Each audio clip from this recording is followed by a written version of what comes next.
My sister Emily is 3 years older than me. She was born with a heart condition, nothing life-threatening, but something that required attention. Doctor's visits, medications, extra care.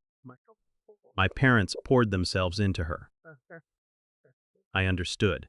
She needed them more than I did. I told myself that for years. She needs them more. She is sick. She is fragile. She is special. But Emily was not fragile. She was manipulative. She learned early that her condition got her attention. A headache meant my mother would stay home from work. A stomachache meant my father would cancel plans. A bad day meant the world stopped until she felt better. Because I was healthy. I was strong. I did not need them. Or so they thought. The truth was I needed them too. I needed them to see me, to notice me, to care about my life and my dreams and my fears. But I did not know how to ask. And they did not know how to see. When I was diagnosed with a tumor at 22, I thought that would change. Finally, something about me. Finally, something that needed their attention. Finally, something that might make them look at me the way they looked at Emily. I was wrong. The tumor was found by accident. I went to the doctor for a routine physical. He felt something in my abdomen. He ordered an ultrasound, then a CT scan, then an MRI, then a biopsy. Benign, not cancer, but growing. Pressing on things it should not press on. The surgeon said it needed to come out. I called my parents.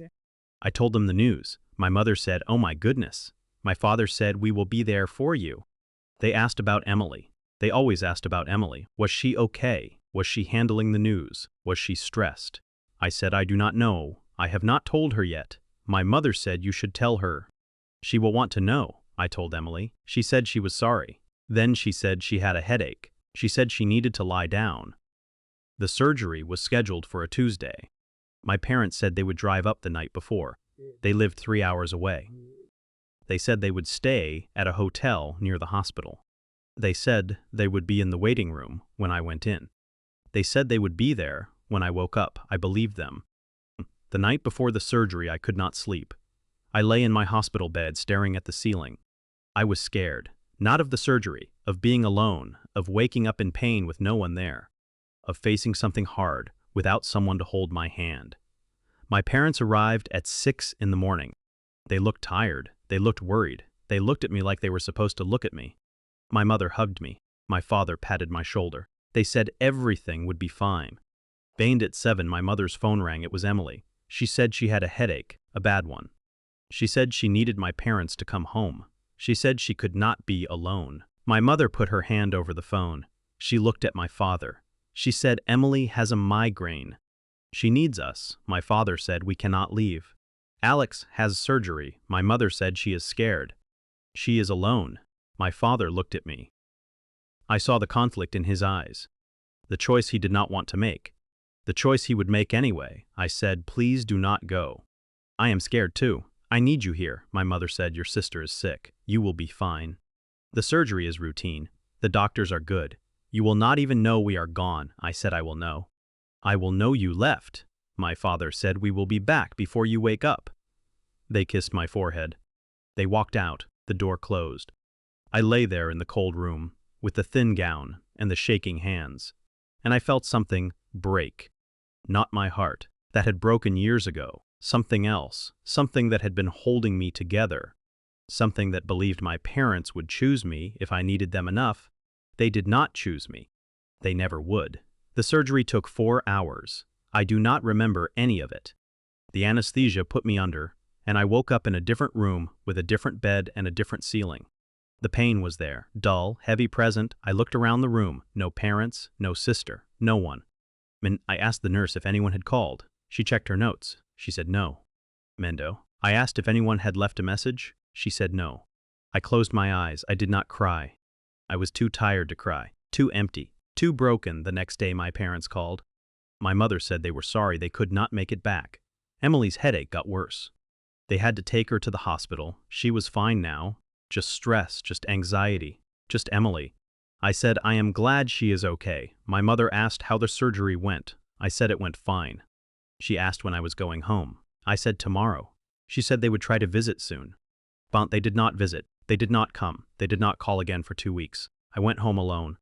I recovered alone. I healed alone, and I planned. I did not confront my parents. I did not yell or cry or beg for an explanation. I did not give them the chance to apologize or make excuses. I just stopped. I stopped calling. I stopped visiting. I stopped answering their calls. I stopped responding to their texts. I stopped existing in their world. Janced. At first they did not notice. They were busy with Emily, with her headaches and her stomach aches, and her endless need for attention. A week passed, 2 weeks, a month. Then my mother called. She said, "Alex, we have not heard from you. Are you okay?" I said, "I am fine." She said, "You sound strange. Is something wrong?" I said, "Nothing is wrong." She said, "We miss you.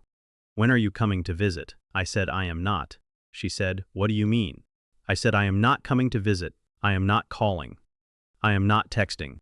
I am not going to be part of your life anymore." She laughed.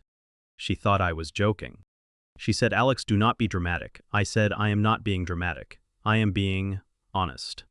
You left me before my surgery to take care of Emily. You chose her over me when I needed you most. I will never forgive you for that."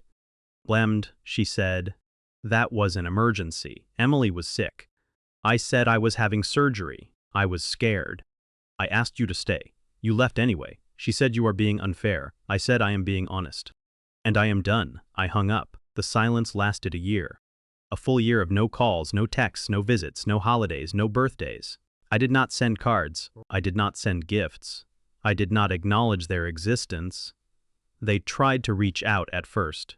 My mother left voicemails crying. My father left texts saying, "We love you." Emily sent a message saying, "You are being ridiculous." I saved everything. I did not respond. I focused on myself. I healed. Not just from the surgery. From years of being second, years of being invisible. Years of believing I did not matter. I went to therapy. I learned that my parents' neglect was not my fault. That Emily's manipulation was not my responsibility. That I deserved to be seen and loved and chosen. I built a life. A good life. Friends who showed up. A job I loved. An apartment that was mine. A dog who slept on my bed and followed me from room to room. I stopped waiting for my parents to love me. I started loving myself. A year after the silence, my mother showed up at my door. She looked older, smaller, tired. She had not called ahead. She just appeared. I opened the door. I did not invite her in. I stood in the doorway and looked at her. She said, "I am sorry. I am so sorry." I said, "Okay." Blanger. She said, "I know we hurt you. I know we failed you. I know we chose Emily when we should have chosen you." I said, "Yes." She said, "We were wrong. We have been wrong for a long time. Emily is fine. She has always been fine.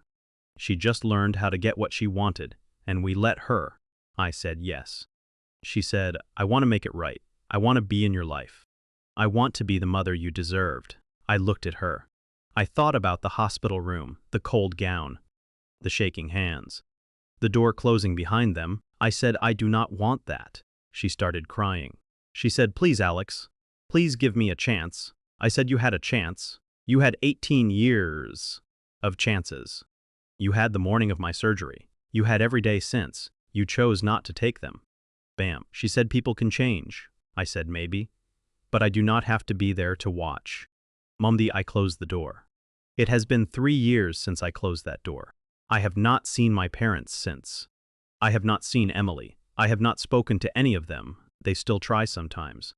A letter on my birthday, a card at Christmas, a message from a cousin saying they miss me. I read everything.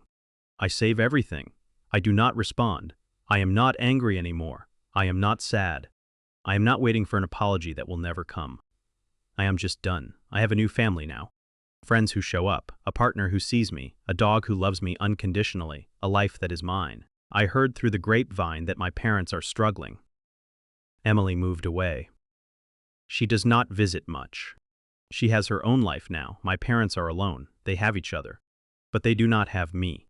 I do not feel guilty about that. I do not feel satisfied either. I just feel nothing. They made their choice. I made mine. They left me before my surgery. They chose Emily over me. I chose revenge. But revenge was not the end. It was the beginning of learning that I deserved better, that I could build my own life without them, that I did not need their love to survive. I am strong now, stronger than I ever was when I was trying to earn their attention. Stronger than I was in that hospital bed waiting for them to come back. They never came back. so I stopped waiting. If you are going through something similar, here is my advice. You do not have to forgive people who hurt you. You do not have to give them second chances. You do not have to keep the door open for people who have shown you who they are. Walk away. Build something new. Find people who see you, who choose you, who show up when you need them. Mandis, you cannot force someone to love you. You cannot earn someone's attention. You cannot make someone choose you if they have already decided you are not a priority. But you can choose yourself. You can walk away. You can build a life that does not depend on their approval. But my parents left me before my surgery and chose my sibling. I chose revenge. But revenge was not about hurting them. It was about saving myself, and I am so glad I did. If you enjoyed this story, subscribe for more tales of family betrayal and the courage to walk away. Click the bell for notifications, and remember, you are not responsible for their choices. You are responsible for your own. Choose yourself. You are worth it.